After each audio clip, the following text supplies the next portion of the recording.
أعوذ بالله من الشيطان الرجيم. بسم الله الرحمن الرحيم. ألف لام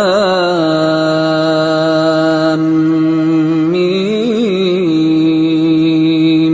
ذلك الكتاب لا ريب فيه هدى للمتقين الذين يؤمنون بالغيب ويقيمون الصلاة ومما رزقناهم ينفقون والذين يؤمنون بما أنزل إليك وما أنزل من قبلك وبالآخرة هم يوقنون أولئك على هدى من ربهم وأولئك هم المفلحون. إن الذين كفروا سواء عليهم أأنذرتهم أم لم تنذرهم لا يؤمنون. ختم الله على قلوبهم وعلى سمعهم وعلى أبصارهم غشاوة ولهم عذاب عظيم. ومن الناس من يقول آمنا بالله وباليوم الآخر وما هم بمؤمنين يخادعون الله والذين آمنوا وما يخدعون إلا أنفسهم وما يشعرون. في قلوبهم مرض فزادهم الله مرضا ولهم عذاب أليم بما كانوا يكذبون. وإذا قيل لهم لا تفسدوا في الأرض قالوا إنما نحن مصلحون ألا إنهم هم المفسدون ولكن لا يشعرون. وإذا قيل لهم آمنوا كما آمن الناس قالوا أنؤمن كما آمن السفهاء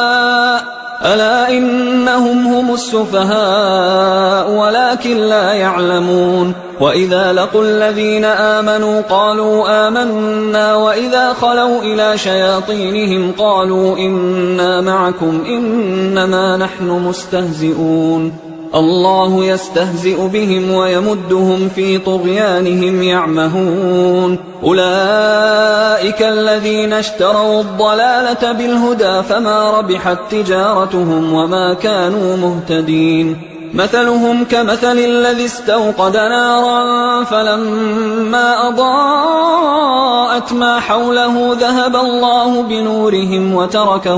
وتركهم في ظلمات لا يبصرون. صم بكم عمي فهم لا يرجعون. أو كصيب من السماء فيه ظلمات ورعد وبرق يجعلون أصابعهم في آذانهم من الصواعق حذر الموت والله محيط بالكافرين. يكاد البرق يخطف أبصارهم كلما أضاء لهم مشوا فيه وإذا أظلم عليهم قاموا ولو شاء الله لذهب بسمعهم وأبصارهم إن الله على كل شيء قدير. يا أيها الناس اعبدوا ربكم الذي خلقكم والذين من قبلكم لعلكم تتقون الذي جعل لكم الأرض فراشا والسماء بناء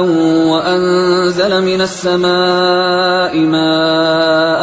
فأخرج به من الثمرات رزقا لكم فلا تجعلوا لله أندادا وأنتم تعلمون. وإن كنتم في ريب مما نزلنا على عبدنا فأتوا بسورة من مثله وادعوا شهداءكم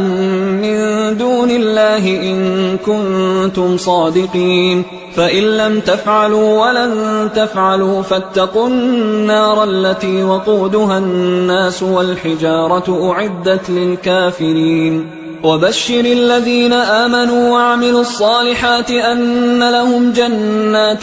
تجري من تحتها الأنهار كلما رزقوا منها من ثمرة رزقا قالوا هذا الذي رزقنا من قبل وأتوا به متشابها ولهم فيها أزواج مطهرة وهم فيها خالدون. إن الله لا يستحيي أن يضرب مثلا ما بعوضة فما فوقها فأما الذين آمنوا فيعلمون أنه الحق من ربهم وأما الذين كفروا فيقولون ماذا أراد الله بهذا مثلا يضل به كثيرا ويهدي به كثيرا وما يضل به إلا الفاسقين الذين ينقضون عهد الله من بعد ميثاقه ويقطعون ما أمر الله به أن يوصل ويفسدون في الأرض أولئك هم الخاسرون. كيف تكفرون بالله وكنتم أمواتا فأحياكم ثم يميتكم ثم يحييكم ثم إليه ترجعون. هو الذي خلق لكم ما في الأرض جميعا ثم استوى إلى السماء فسواهن 7 سماوات وهو بكل شيء عليم. وإذ قال ربك للملائكة إني جاعل في الأرض خليفة قالوا أتجعل فيها من يفسد فيها ويسفك الدماء ونحن نسبح بحمدك ونقدس لك قال إني أعلم ما لا تعلمون. وعلم آدم الأسماء كلها ثم عرضهم على الملائكة فقال أنبئوني بأسماء هؤلاء إن كنتم صادقين. قالوا سبحانك لا علم لنا إلا ما علمتنا إنك أنت العليم الحكيم. قال يا آدم أنبئهم بأسمائهم فلما أنبأهم بأسمائهم قال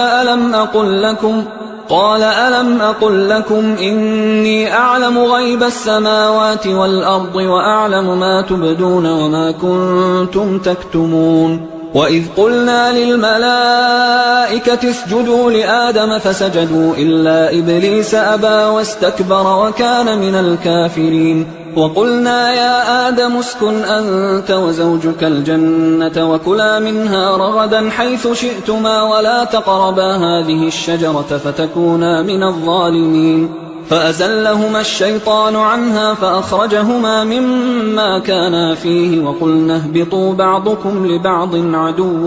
ولكم في الأرض مستقر ومتاع إلى حين. فتلقى آدم من ربه كلمات فتاب عليه إنه هو التواب الرحيم. قلنا اهبطوا منها جميعا فإما يأتينكم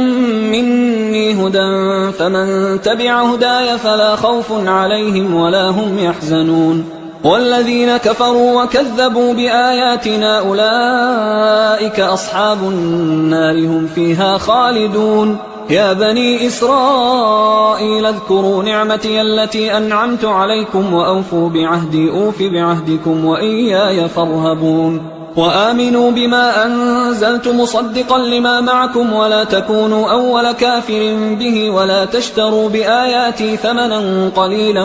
وإياي فاتقون. ولا تلبسوا الحق بالباطل وتكتموا الحق وأنتم تعلمون. وأقيموا الصلاة وآتوا الزكاة واركعوا مع الراكعين. أتأمرون الناس بالبر وتنسون أنفسكم وأنتم تتلون الكتاب أفلا تعقلون. واستعينوا بالصبر والصلاة وإنها لكبيرة إلا على الخاشعين الذين يظنون أنهم ملاقو ربهم وأنهم إليه راجعون. يا بني إسرائيل اذكروا نعمتي التي أنعمت عليكم وأني فضلتكم على العالمين. واتقوا يوما لا تجزي نفس عن نفس شيئا ولا يقبل منها شفاعة ولا يؤخذ منها عدل ولا هم ينصرون. وإذ نجيناكم من آل فرعون يسومونكم سوء العذاب يذبحون أبناءكم ويستحيون نساءكم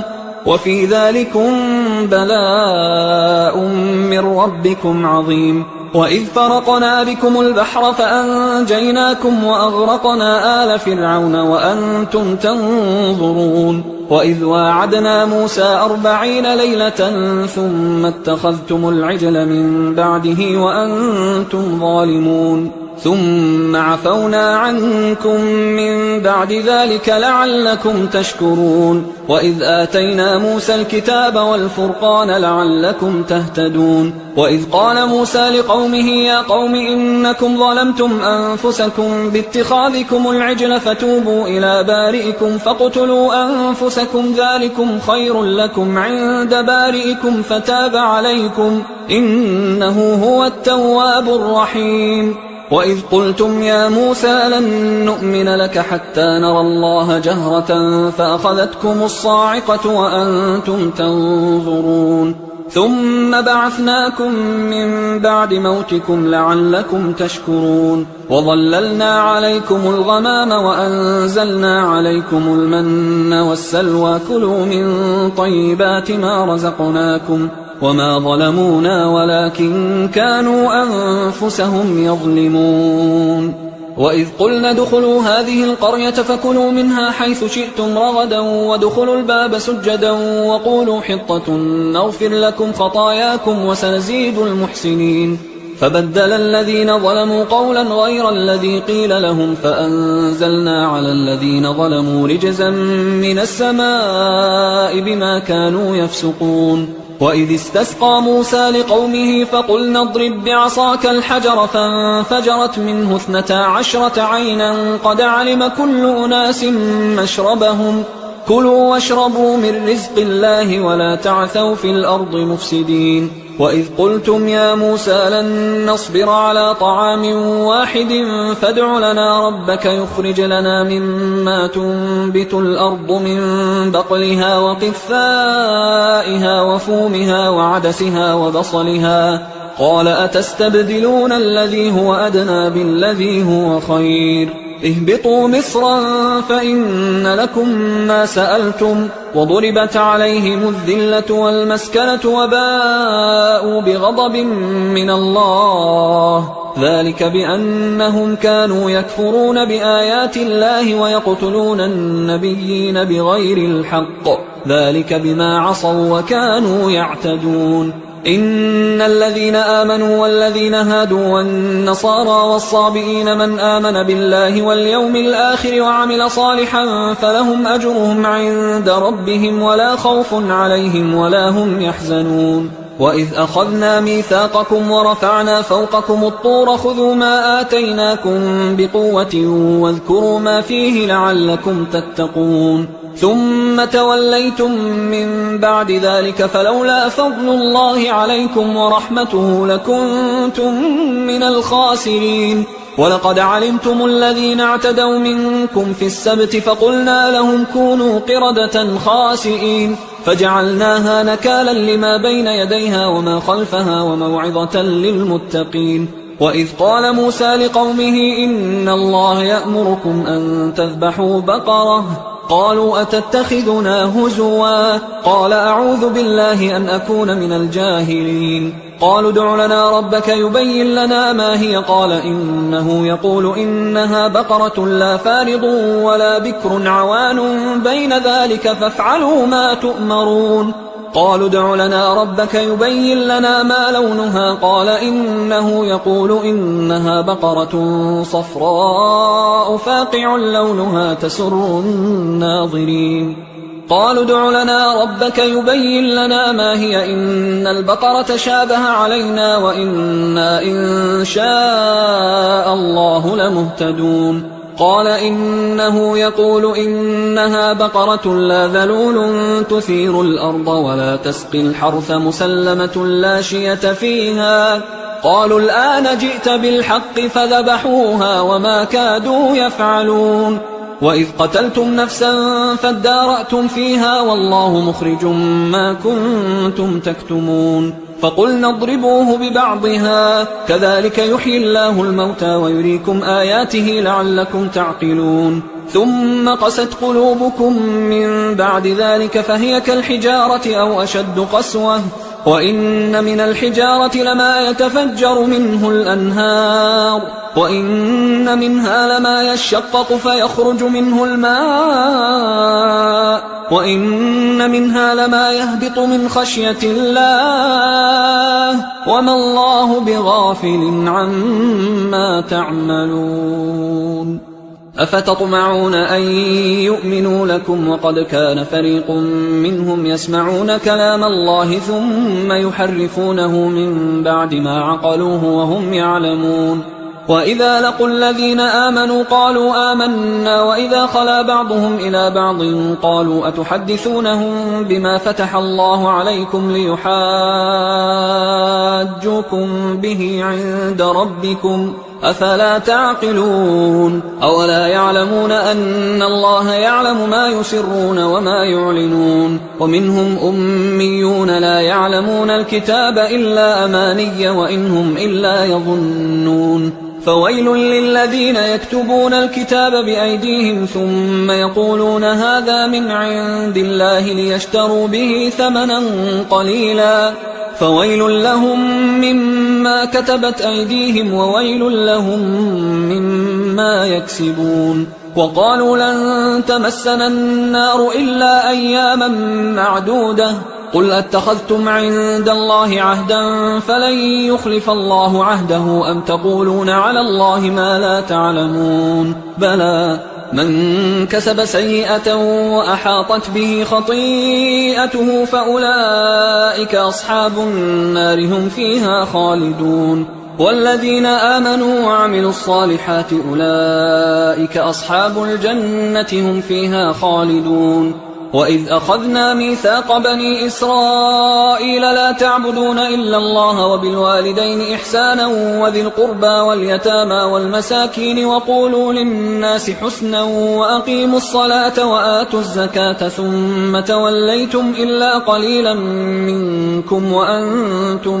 معرضون. وإذ أخذنا ميثاقكم لا تسفكون دماءكم ولا تخرجون أنفسكم من دياركم ثم أقررتم وأنتم تشهدون. ثم أنتم هؤلاء تقتلون أنفسكم وتخرجون فريقا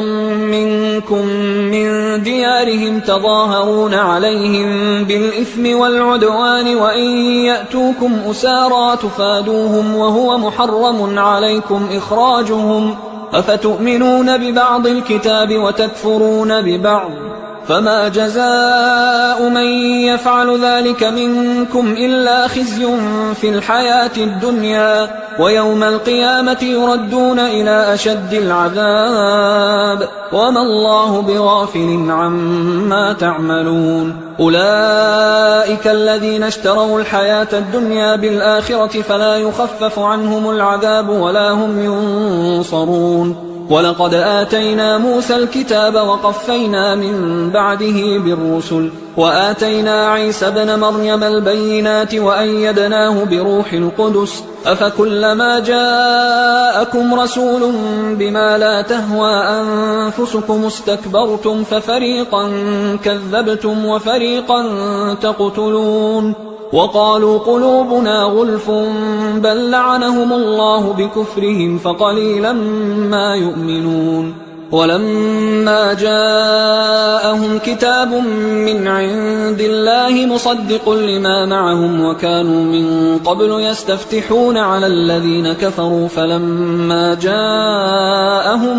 ما عرفوا كفروا به فلعنة الله على الكافرين. بئس ما اشتروا به أنفسهم أن يكفروا بما أنزل الله بغيا أن ينزل الله من فضله على من يشاء من عباده فباءوا بغضب على غضب وللكافرين عذاب مهين. وإذا قيل لهم آمنوا بما أنزل الله قالوا نؤمن بما أنزل علينا ويكفرون بما وراءه وهو الحق مصدقا لما معهم. قل فلم تقتلون أنبياء الله من قبل إن كنتم مؤمنين ولقد جاءكم موسى بالبينات ثم اتخذتم العجل من بعده وأنتم ظالمون وإذ أخذنا ميثاقكم ورفعنا فوقكم الطور خذوا ما آتيناكم بقوة واسمعوا قالوا سمعنا وعصينا وأشربوا في قلوبهم العجل بكفرهم قل بئس ما يأمركم به إيمانكم إن كنتم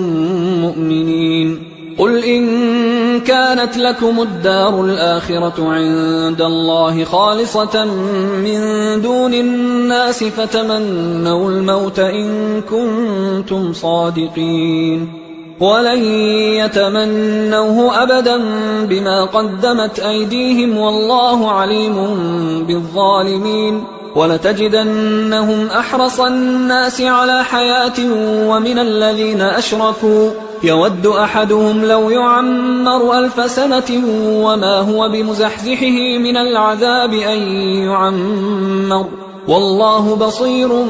بما يعملون قل من كان عدوا لجبريل فإنه نزله على قلبك بإذن الله مصدقا لما بين يديه وهدى وبشرى للمؤمنين من كان عدوا لله وملائكته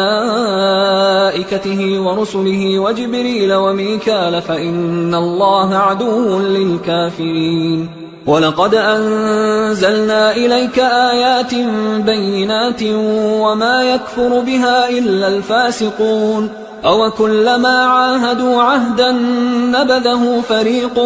منهم بل أكثرهم لا يؤمنون ولما جاءهم رسول من عند الله مصدق لما معهم نبذ فريق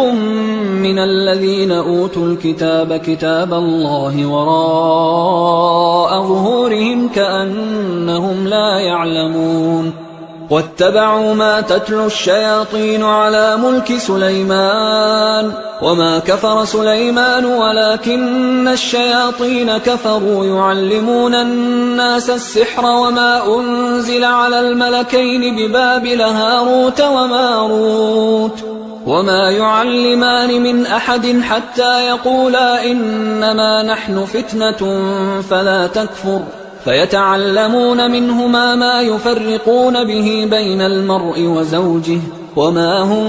بضارين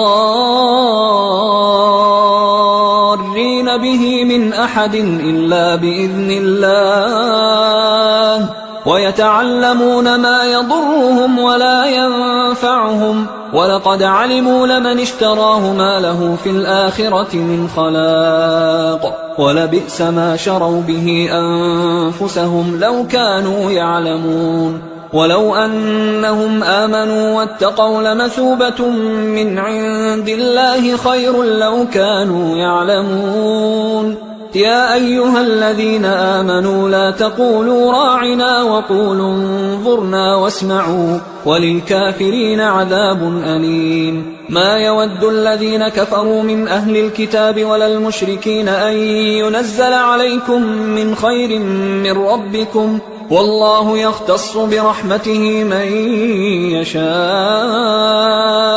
والله ذو الفضل العظيم ما ننسخ من آية أو ننسها نأت بخير منها أو مثلها ألم تعلم أن الله على كل شيء قدير ألم تعلم أن الله له ملك السماوات والأرض وما لكم من دون الله من ولي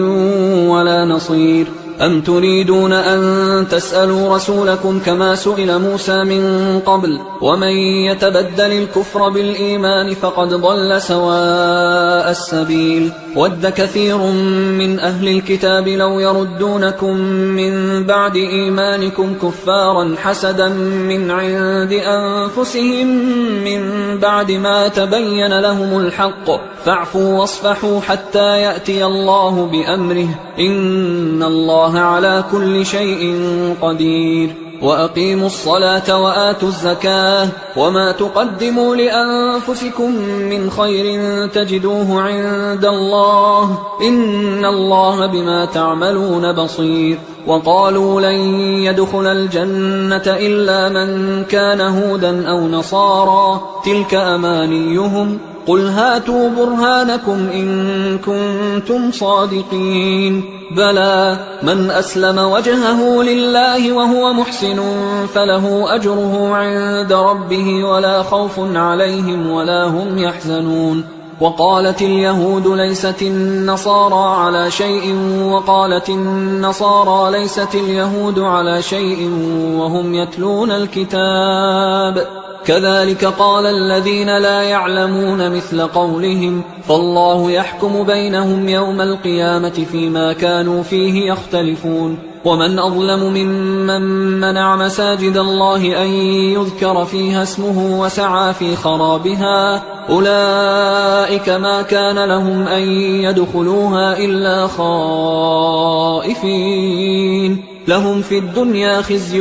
ولهم في الآخرة عذاب عظيم ولله المشرق والمغرب فأينما تولوا فثم وجه الله إن الله واسع عليم وقالوا اتخذ الله ولدا سبحانه بل له ما في السماوات والأرض كل له قانتون بديع السماوات والأرض وإذا قضى أمرا فإنما يقول له كن فيكون وقال الذين لا يعلمون لولا يكلمنا الله أو تأتينا آية كذلك قال الذين من قبلهم مثل قولهم تشابهت قلوبهم قد بينا الآيات لقوم يوقنون إنا أرسلناك بالحق بشيرا ونذيرا ولا تسأل عن أصحاب الجحيم ولن ترضى عنك اليهود ولا النصارى حتى تتبع ملتهم قل إن هدى الله هو الهدى ولئن اتبعت أهواءهم بعد الذي جاءك من العلم ما لك من الله من ولي ولا نصير الذين آتيناهم الكتاب يتلونه حق تلاوته أولئك يؤمنون به ومن يكفر به فأولئك هم الخاسرون يا بني إسرائيل اذكروا نعمتي التي أنعمت عليكم وأني فضلتكم على العالمين واتقوا يوما لا تجزي نفس عن نفس شيئا ولا يقبل منها عدل ولا تنفعها شفاعة ولا هم ينصرون وإذ ابتلى إبراهيم ربه بكلمات فأتمهن قال إني جاعلك للناس إماما قال ومن ذريتي قال لا ينال عهد الظالمين وإذ جعلنا البيت مثابة للناس وأمنا واتخذوا من مقام إبراهيم مصلى وعهدنا إلى إبراهيم وإسماعيل أن طهرا بيتي للطائفين والعاكفين والركع السجود وإذ قال إبراهيم رب اجعل هذا بلدا آمنا وارزق أهله من الثمرات من آمن منهم بالله واليوم الآخر قال ومن كفر فأمتعه قليلا ثم أضطره إلى عذاب النار وبئس المصير وإذ يرفع إبراهيم القواعد من البيت وإسماعيل ربنا تقبل منا إنك أنت السميع العليم ربنا وجعلنا مسلمين لك ومن ذريتنا أمة مسلمة لك وأرنا مناسكنا وتب علينا إنك أنت التواب الرحيم ربنا وبعث فيهم رسولا منهم يتلو عليهم آياتك ويعلمهم الكتاب والحكمة ويزكيهم إنك أنت العزيز الحكيم ومن يرغب عن ملة إبراهيم إلا من سفه نفسه ولقد اصطفيناه في الدنيا وإنه في الآخرة لمن الصالحين إذ قال له ربه أسلم قال أسلمت لرب العالمين. ووصى بها إبراهيم بنيه ويعقوب يا بني إن الله اصطفى لكم الدين فلا تموتن إلا وأنتم مسلمون. أم كنتم شهداء إذ حضر يعقوب الموت إذ قال لبنيه ما تعبدون من بعدي قالوا نعبد إلهك وإله آبائك إبراهيم وإسماعيل وإسحاق إلها واحدا ونحن له مسلمون. تلك أمة قد خلت لها ما كسبت ولكم ما كسبتم ولا تسألون عما كانوا يعملون. وقالوا كونوا هودا أو نصارى تهتدوا قل بل ملة إبراهيم حنيفا وما كان من المشركين. قولوا آمنا بالله وما أنزل إلينا وما أنزل إلى إبراهيم وإسماعيل وإسحاق ويعقوب والأسباط وما أوتي موسى وعيسى وما أوتي النبيون من ربهم لا نفرق بين أحد منهم ونحن له مسلمون. فإن آمنوا بمثل ما آمنتم به فقد اهتدوا وإن تولوا فإنما هم في شقاق فسيكفيكهم الله وهو السميع العليم. صبغة الله ومن أحسن من الله صبغة ونحن له عابدون. قل أتحاجوننا في الله وهو ربنا وربكم ولنا أعمالنا ولكم أعمالكم ونحن له مخلصون. أم تقولون إن إبراهيم وإسماعيل وإسحاق ويعقوب والأسباط كانوا هودا أو نصارى قل أأنتم أعلم أم الله ومن أظلم ممن كتم شهادة عنده من الله وما الله بغافل عما تعملون. تلك أمة قد خلت لها ما كسبت ولكم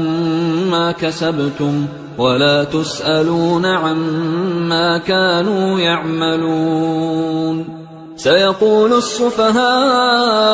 من الناس ما ولاهم عن قبلتهم التي كانوا عليها قل لله المشرق والمغرب يهدي من يشاء إلى صراط مستقيم. وكذلك جعلناكم أمة وسطا لتكونوا شهداء على الناس ويكون الرسول عليكم شهيدا. وما جعلنا القبلة التي كنت عليها إلا لنعلم من يتبع الرسول ممن ينقلب على عقبيه وإن كانت لكبيرة إلا على الذين هدى الله وما كان الله ليضيع إيمانكم إن الله بالناس لرؤوف رحيم. قد نرى تقلب وجهك في السماء فلنولينك قبلة ترضاها فول وجهك شطر المسجد الحرام وحيث ما كنتم فولوا وجوهكم شطره وإن الذين أوتوا الكتاب ليعلمون أنه الحق من ربهم وما الله بغافل عما يعملون. ولئن أتيت الذين أوتوا الكتاب بكل آية ما تبعوا قبلتك وما أنت بتابع قبلتهم وما بعضهم بتابع قبلة بعض ولئن اتبعت أهواءهم من بعد ما جاءك من العلم إنك إذا لمن الظالمين. الذين آتيناهم الكتاب يعرفونه كما يعرفون أبناءهم وإن فريقا منهم ليكتمون الحق وهم يعلمون الحق من ربك فلا تكونن من الممترين ولكل وجهة هو موليها فاستبقوا الخيرات أينما تكونوا يأت بكم الله جميعا إن الله على كل شيء قدير ومن حيث خرجت فول وجهك شطر المسجد الحرام وإنه للحق من ربك وما الله بغافل عما تعملون ومن حيث خرجت فول وجهك شطر المسجد الحرام وحيث ما كنتم فولوا وجوهكم شطره لئلا يكون للناس عليكم حجة إلا الذين ظلموا منهم فلا تخشوهم واخشوني ولأتم نعمتي عليكم ولعلكم تهتدون كما أرسلنا فيكم رسولا منكم يتلو عليكم آياتنا ويزكيكم ويعلمكم الكتاب والحكمة ويعلمكم ما لم تكونوا تعلمون فاذكروني أذكركم واشكروا لي ولا تكفرون يا أيها الذين آمنوا استعينوا بالصبر والصلاة إن الله مع الصابرين ولا تقولوا لمن يقتل في سبيل الله أموات بل أحياء ولكن لا تشعرون ولنبلونكم بشيء من الخوف والجوع ونقص من الأموال والأنفس والثمرات وبشر الصابرين الذين إذا أصابتهم مصيبة قالوا إنا لله وإنا إليه راجعون أولئك عليهم صلوات من ربهم ورحمة وأولئك هم المهتدون إن الصفا والمروة من شعائر الله فمن حج البيت أو اعتمر فلا جناح عليه أن يطوف بهما ومن تطوع خيرا فإن الله شاكر عليم إن الذين يكتمون ما أنزلنا من البينات والهدى من بعد ما بيناه للناس في الكتاب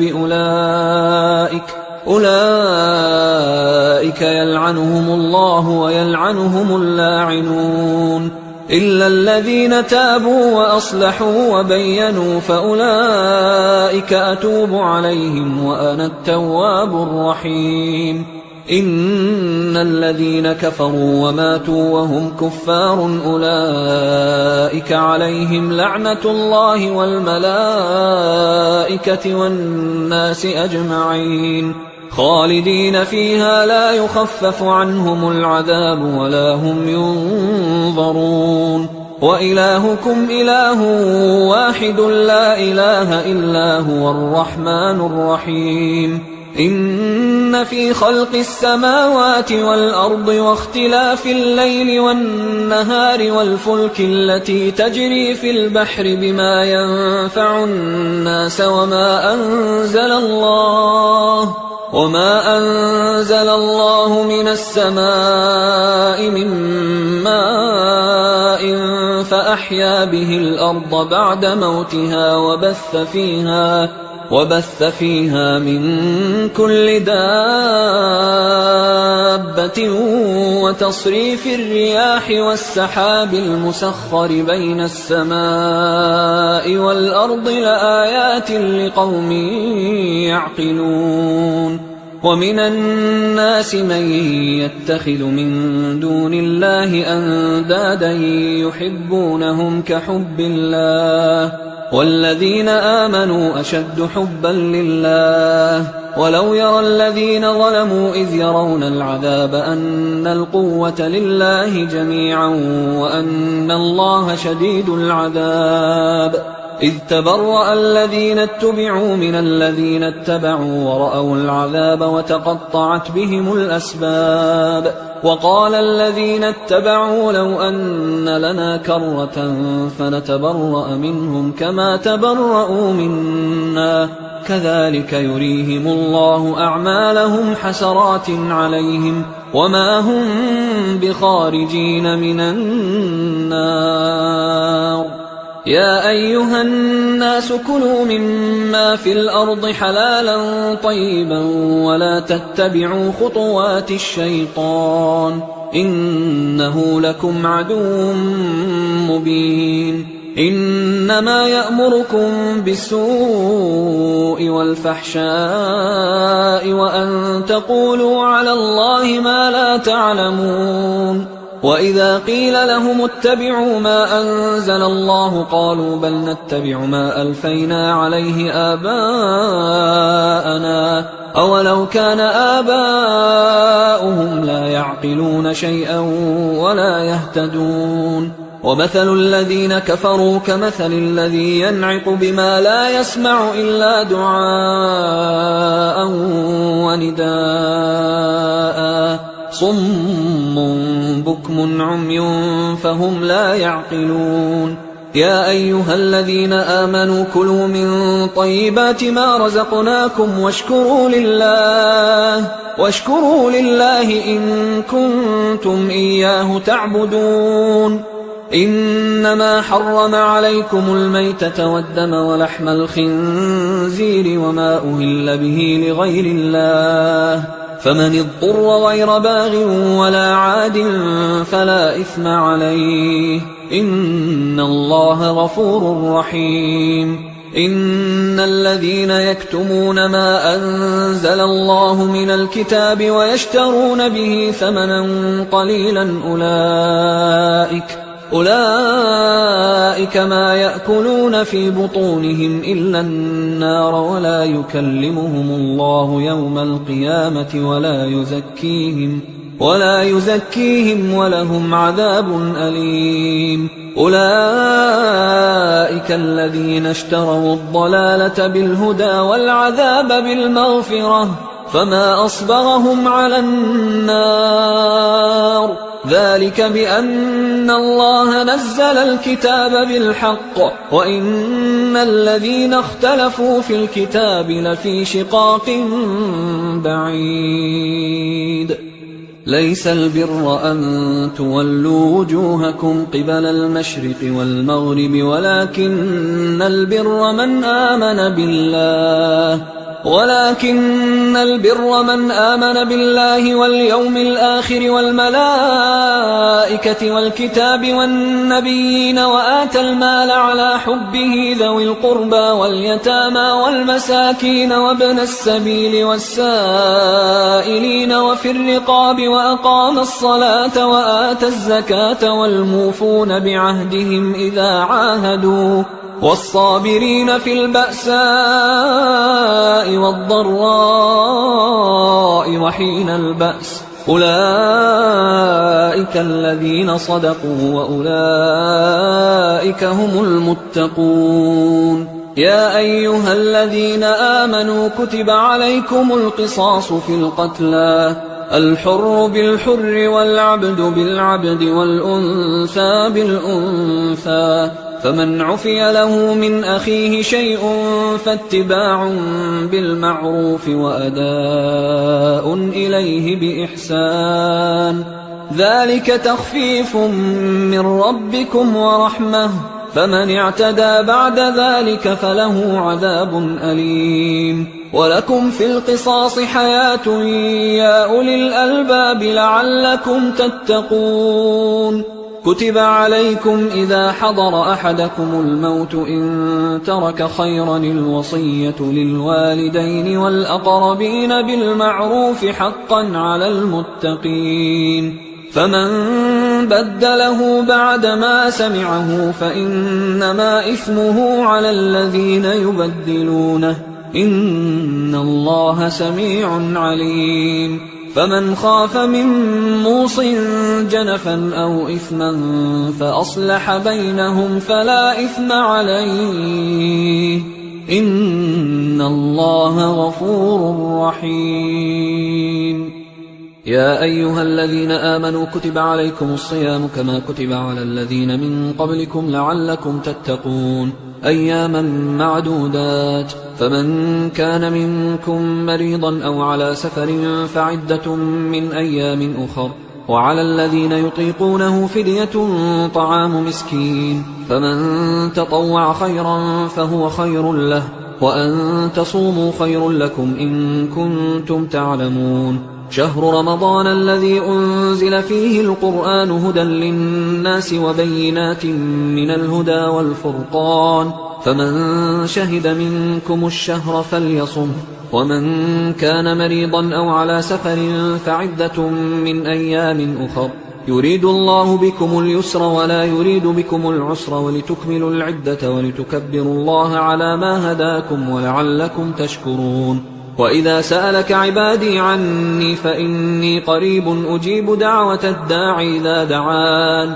فليستجيبوا لي وليؤمنوا بي لعلهم يرشدون. أحل لكم ليلة الصيام الرفث إلى نسائكم هن لباس لكم وأنتم لباس لهن، علم الله أنكم كنتم تختانون أنفسكم فتاب عليكم وعفى عنكم، فالآن باشروهن وابتغوا ما كتب الله لكم، وكلوا واشربوا حتى يتبين لكم الخيط الأبيض من الخيط الأسود من الفجر، ثم أتموا الصيام إلى الليل، ولا تباشروهن وأنتم عاكفون في المساجد، تلك حدود الله فلا تقربوها، كذلك يبين الله آياته للناس لعلهم يتقون. ولا تأكلوا أموالكم بينكم بالباطل وتدلوا بها إلى الحكام لتأكلوا فريقا من أموال الناس بالإثم وأنتم تعلمون.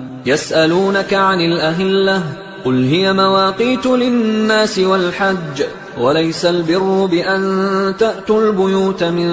ظهورها ولكن البر من اتقى، وأتوا البيوت من أبوابها واتقوا الله لعلكم تفلحون. وقاتلوا في سبيل الله الذين يقاتلونكم ولا تعتدوا إن الله لا يحب المعتدين. وقتلوهم حيث ثقفتموهم وأخرجوهم من حيث أخرجوكم والفتنة أشد من القتل،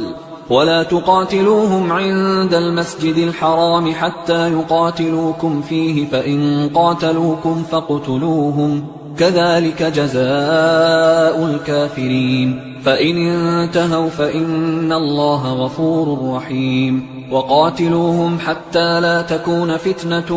ويكون الدين لله، فإن انتهوا فلا عدوان إلا على الظالمين. الشهر الحرام بالشهر الحرام والحرمات قصاص، فمن اعتدى عليكم فاعتدوا عليه بمثل ما اعتدى عليكم، واتقوا الله واعلموا أن الله مع المتقين. وأنفقوا في سبيل الله ولا تلقوا بأيديكم إلى التهلكة وأحسنوا إن الله يحب المحسنين. وأتموا الحج والعمرة لله، فإن أحصرتم فما استيسر من الهدي، ولا تحلقوا رؤوسكم حتى يبلغ الهدي محله، فمن كان منكم مريضا أو به أذى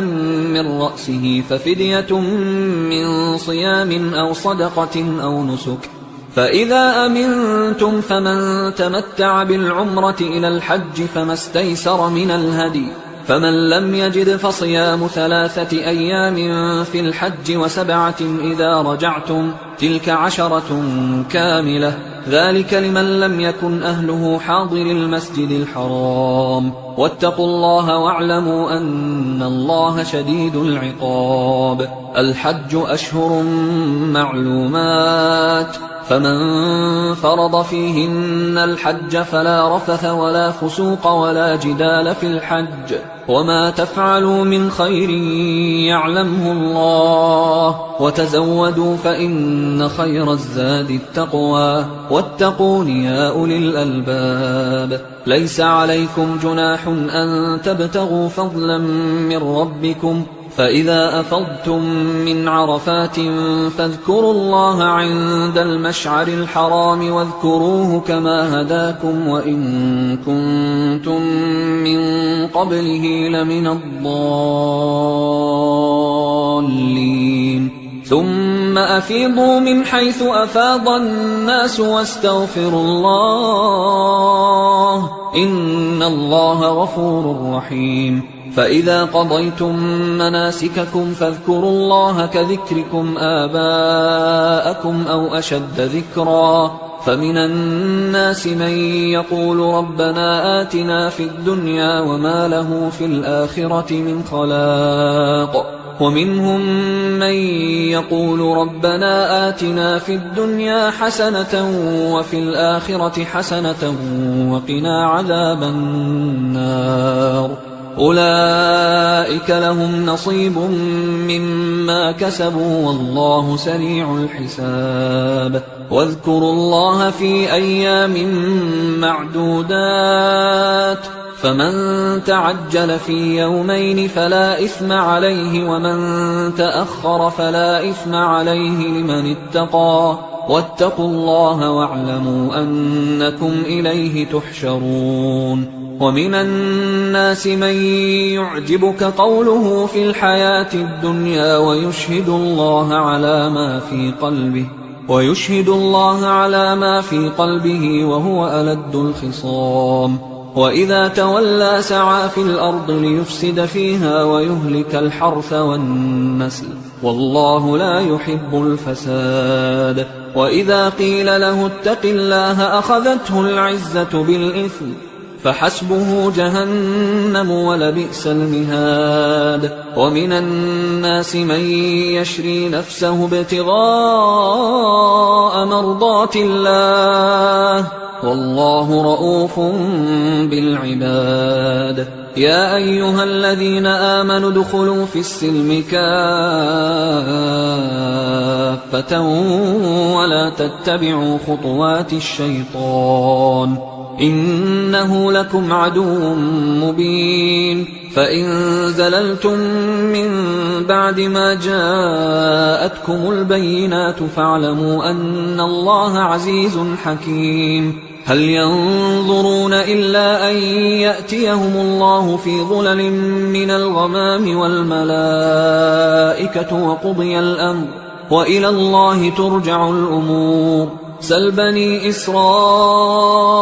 كم آتيناهم من آية بينة ومن يبدل نعمة الله من بعد ما جاءته فإن الله شديد العقاب. زين للذين كفروا الحياة الدنيا ويسخرون من الذين آمنوا والذين اتقوا فوقهم يوم القيامة والله يرزق من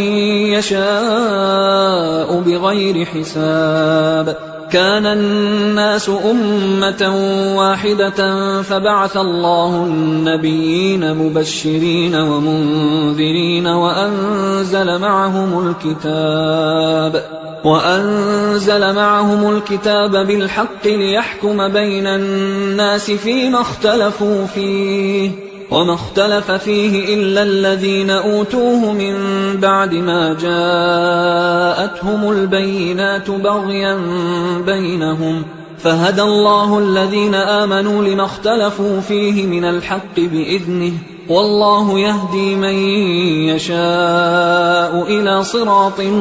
مستقيم. أم حسبتم أن تدخلوا الجنة ولما يأتكم مثل الذين خلوا من قبلكم مستهم البأساء والضراء وزلزلوا حتى يقول الرسول والذين آمنوا معه متى نصر الله ألا إن نصر الله قريب. يسألونك ماذا ينفقون قل ما أنفقتم من خير فللوالدين والأقربين واليتامى والمساكين وابن السبيل وما تفعلوا من خير فإن الله به عليم كتب عليكم القتال وهو كره لكم وعسى أن تكرهوا شيئا وهو خير لكم وعسى أن تحبوا شيئا وهو شر لكم والله يعلم وأنتم لا تعلمون يسألونك عن الشهر الحرام قتال فيه قل قتال فيه كبير وصد عن سبيل الله وكفر به والمسجد الحرام وإخراج أهله منه أكبر عند الله والفتنة أكبر من القتل ولا يزالون يقاتلونكم حتى يردوكم عن دينكم إن استطاعوا ومن يرتدد منكم عن دينه فيمت وهو كافر فأولئك حبطت أعمالهم في الدنيا والآخرة وأولئك أصحاب النار هم فيها خالدون إن الذين آمنوا والذين هاجروا وجاهدوا في سبيل الله أولئك يرجون رحمة الله والله غفور رحيم يسألونك عن الخمر والميسر قل فيهما إثم كبير ومنافع للناس وإثمهما أكبر من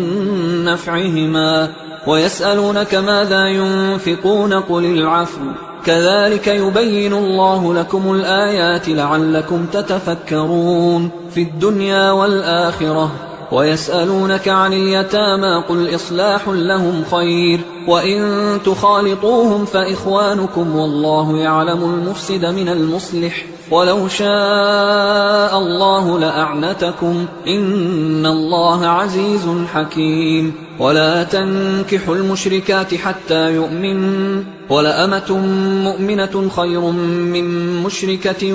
ولو أعجبتكم ولا تنكحوا المشركين حتى يؤمنوا ولعبد مؤمن خير من مشرك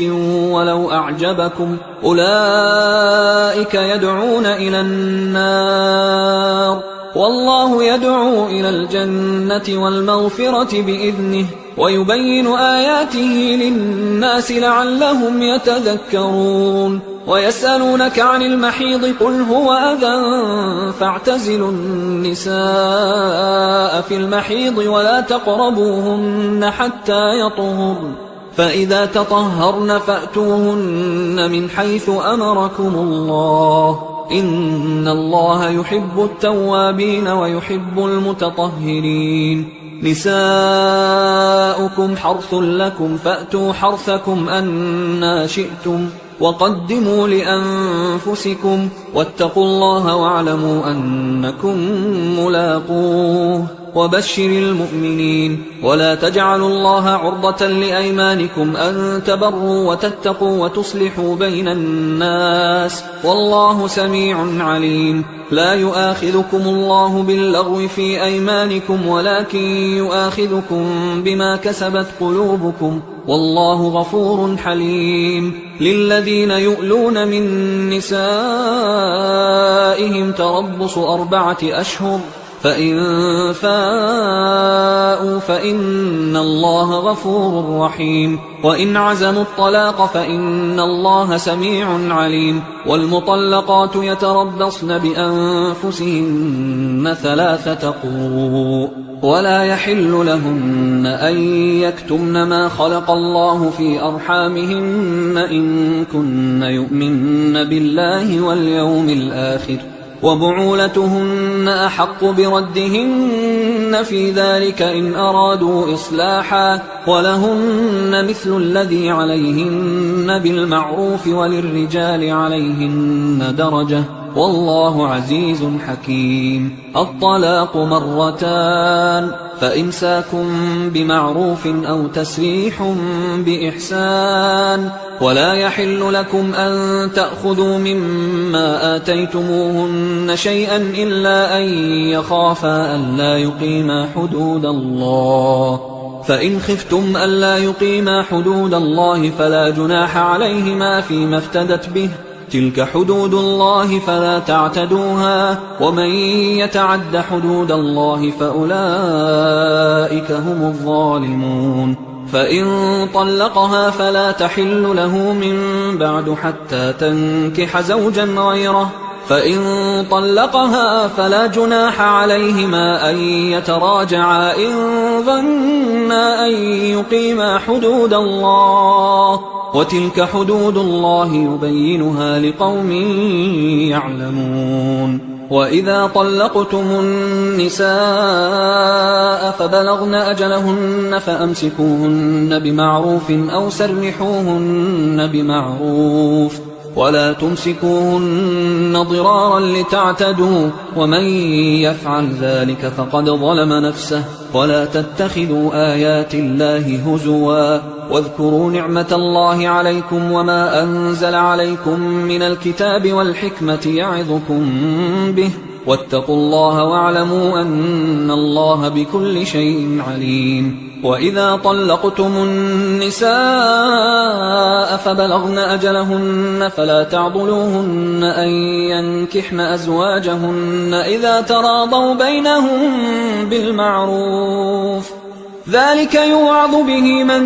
كان منكم يؤمن بالله واليوم الآخر ذلكم أزكى لكم وأطهر والله يعلم وأنتم لا تعلمون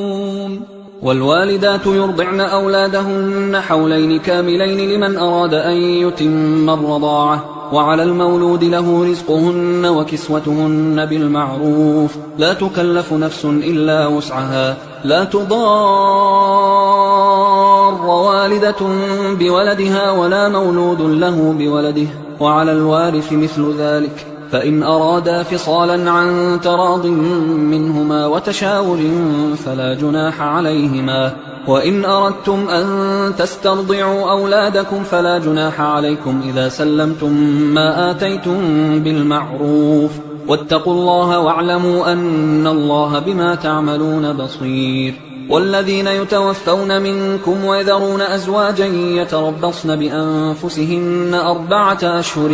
وعشرا فإذا بلغن أجلهن فلا جناح عليكم فيما فعلن في أنفسهن بالمعروف والله بما تعملون خبير ولا جناح عليكم فيما عرضتم به من خطبة النساء أو أكننتم في أنفسكم علم الله أنكم ستذكرونهن ولكن لا تواعدوهن سرا إلا أن تقولوا قولا معروفا ولا تعزموا عقدة النكاح حتى يبلغ الكتاب أجله واعلموا أن الله يعلم ما في أنفسكم فاحذروه واعلموا أن الله غفور حليم لا جناح عليكم إن طلقتم النساء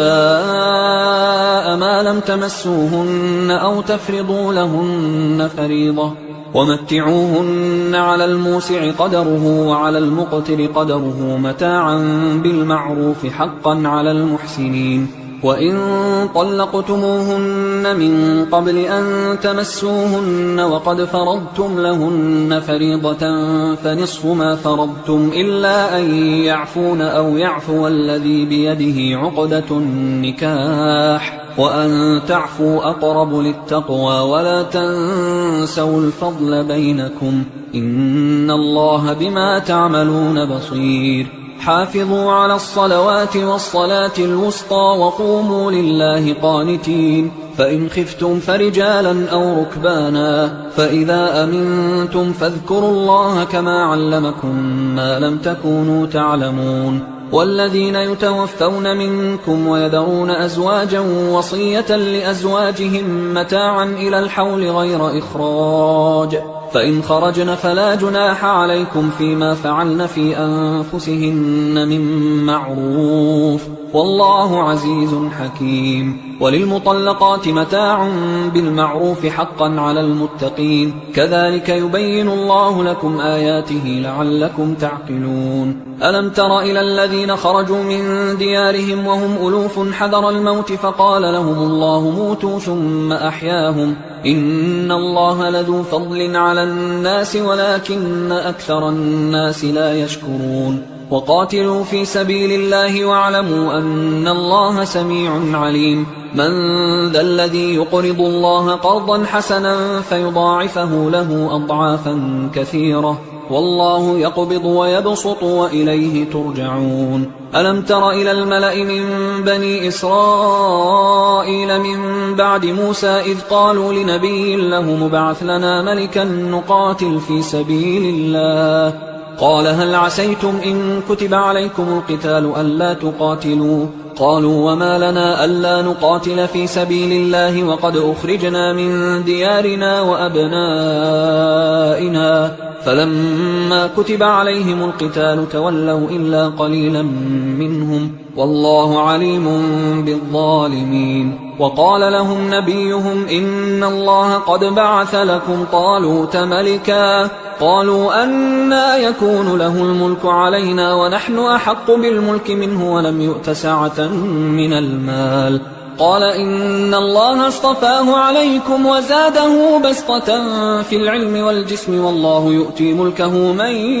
يشاء والله واسع عليم وقال لهم نبيهم إن آية ملكه أن يأتيكم التابوت فيه سكينة من ربكم وبقية مما ترك آل موسى وآل هارون تحمله الملائكة إن في ذلك لآية لكم إن كنتم مؤمنين فلما فصل طالوت بالجنود قال إن الله مبتليكم بنهر فمن شرب منه فليس مني ومن لم يطعمه فإنه مني إلا من اغترف غرفة بيده فشربوا منه إلا قليلا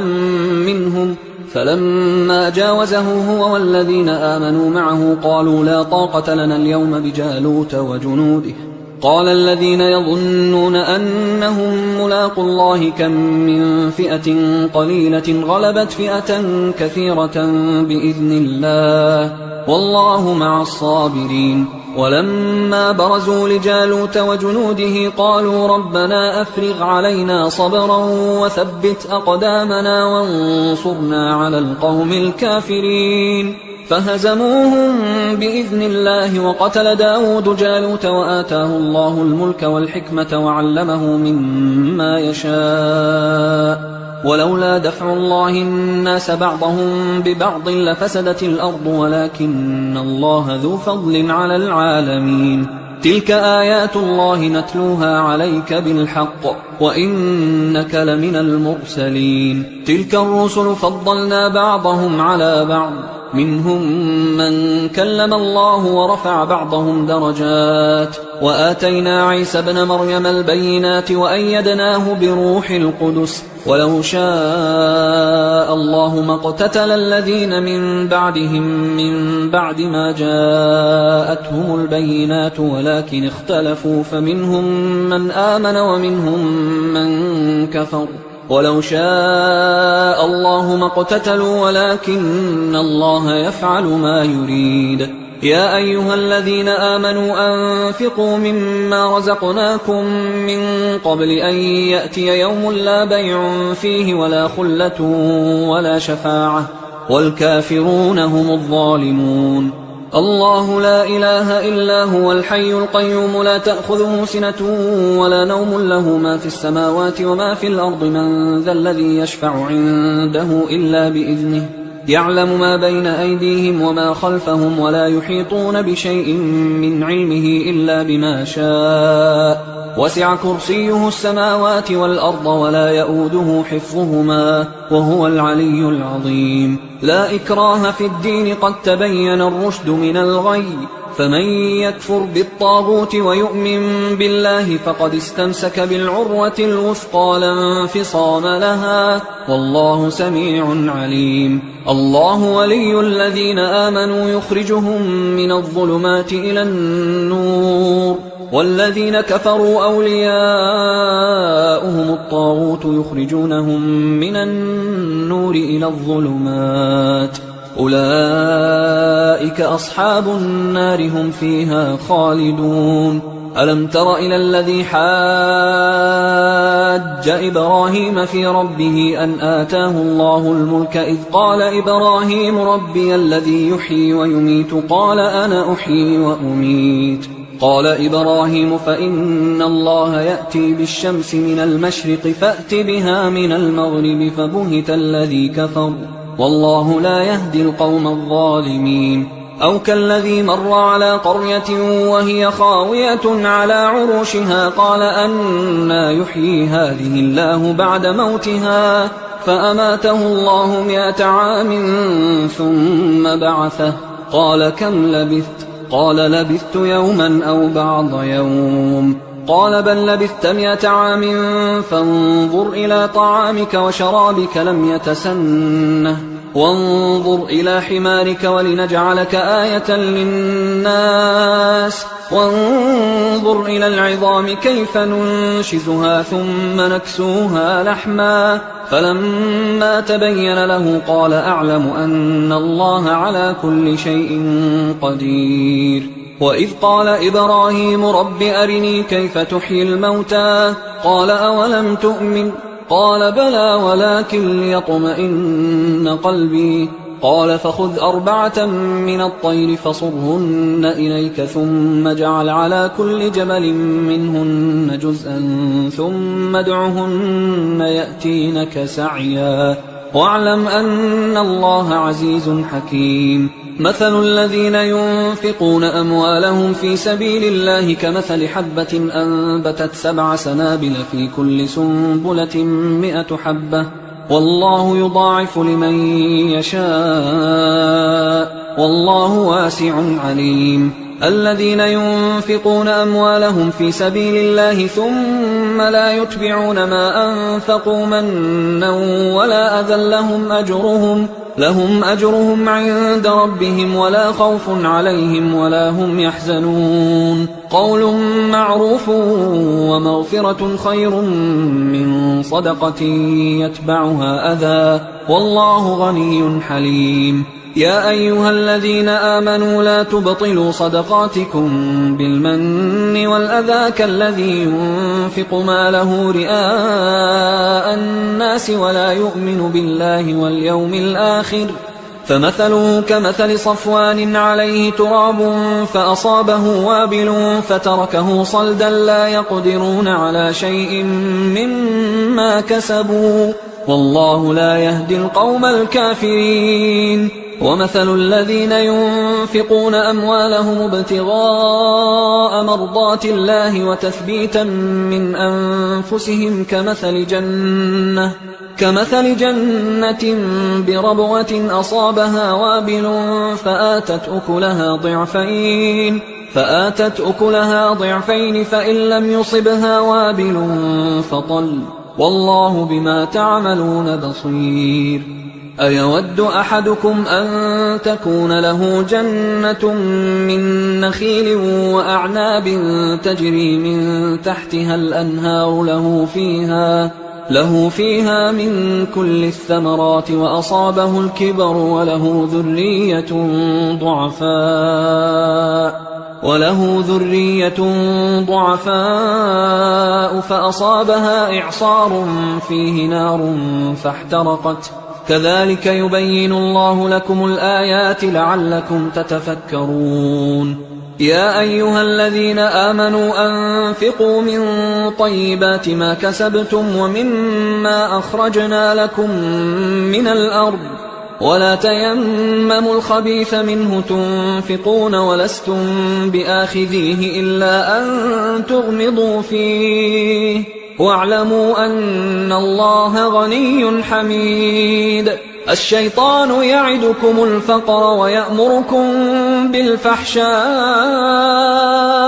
والله يعدكم مغفرة منه وفضلا والله واسع عليم يؤتي الحكمة من يشاء ومن يؤت الحكمة فقد أوتي خيرا كثيرا وما يذكر إلا أولو الألباب وما أنفقتم من نفقة أو نذرتم من نذر فإن الله يعلمه وما للظالمين من أنصار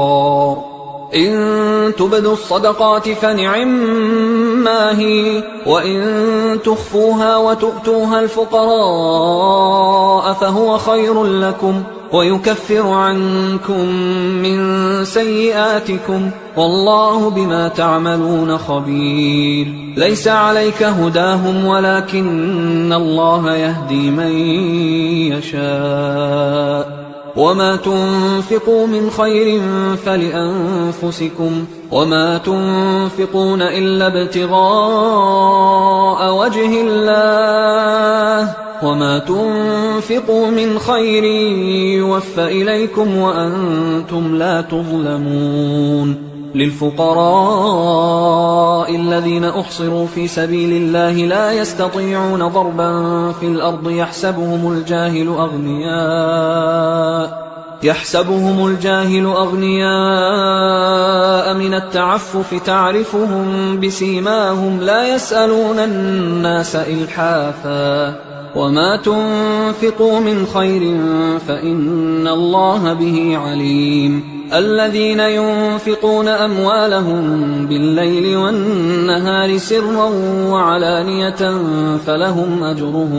فلهم أجرهم عند ربهم ولا خوف عليهم ولا هم يحزنون الذين يأكلون الربا لا يقومون إلا كما يقوم الذي يتخبطه الشيطان من المس ذلك بأنهم قالوا إنما البيع مثل الربا وأحل الله البيع وحرم الربا فمن جاءه موعظة من ربه فانتهى فله ما سلف وأمره إلى الله ومن عاد فأولئك أصحاب النار هم فيها خالدون يمحق الله الربا ويربي الصدقات والله لا يحب كل كفار أثيم إن الذين آمنوا وعملوا الصالحات وأقاموا الصلاة وآتوا الزكاة لهم أجرهم عند ربهم ولا خوف عليهم ولا هم يحزنون يا أيها الذين آمنوا اتقوا الله وذروا ما بقي من الربا إن كنتم مؤمنين فإن لم تفعلوا فأذنوا بحرب من الله ورسوله وإن تبتم فلكم رؤوس أموالكم لا تظلمون ولا تظلمون وإن كان ذو عسرة فنظرة إلى ميسرة وأن تصدقوا خير لكم إن كنتم تعلمون واتقوا يوما ترجعون فيه إلى الله ثم توفى كل نفس ما كسبت وهم لا يظلمون يا أيها الذين آمنوا إذا تداينتم بدين إلى أجل مسمى فاكتبوه وليكتب بينكم كاتب بالعدل ولا يأب كاتب أن يكتب كما علمه الله فليكتب وليملل الذي عليه الحق وليتق الله ربه ولا يبخس منه شيئا فإن